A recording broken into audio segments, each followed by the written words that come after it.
أنت تقول فكرة الحظر، البلوك فكرة سياسية بالأساس. أنا على طول أطبقها. كيف؟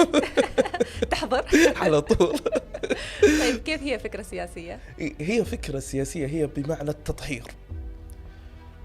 أنت عندك سلطة، لازم تطهر هذه السلطة من خصوم، من منافسين، من أعداء محتملين، لازم تطهرهم. فهي فكرة سياسية في حياتك أنت وحتى في السوشيال ميديا. ليه ما تستخدمها؟ بس قاسية. قاسية. يعني حتى المنافسين، حتى قاسية على الآخرين. يعني قصدي حتى اللي يخالفونك الرأي. طيب أنت إذا حضرتهم ما بتقدر تسمع وجهة نظر ثانية. لا أنا مش قاعد أقول بالعكس، اللي يعطيك اختلاف رأي هذا من صالحك، ليش تطهره؟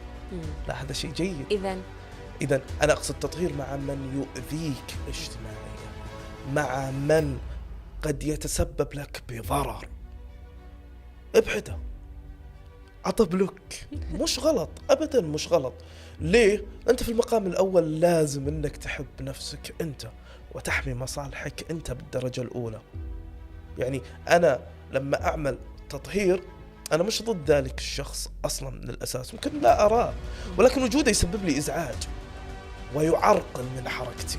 على سبيل المثال أنا تعبان وحاط بوست في السوشيال ميديا زين، ويجيك واحد يقول لك أنت قصدك كذا كذا كذا، ويتهمك اتهام جزافا قد يؤثر على رأي الجمهور الآخر. هذا ليه يقعد عندي؟ وش أبي فيه أنا؟ لا لا، فعلى طول عملنا تطهير.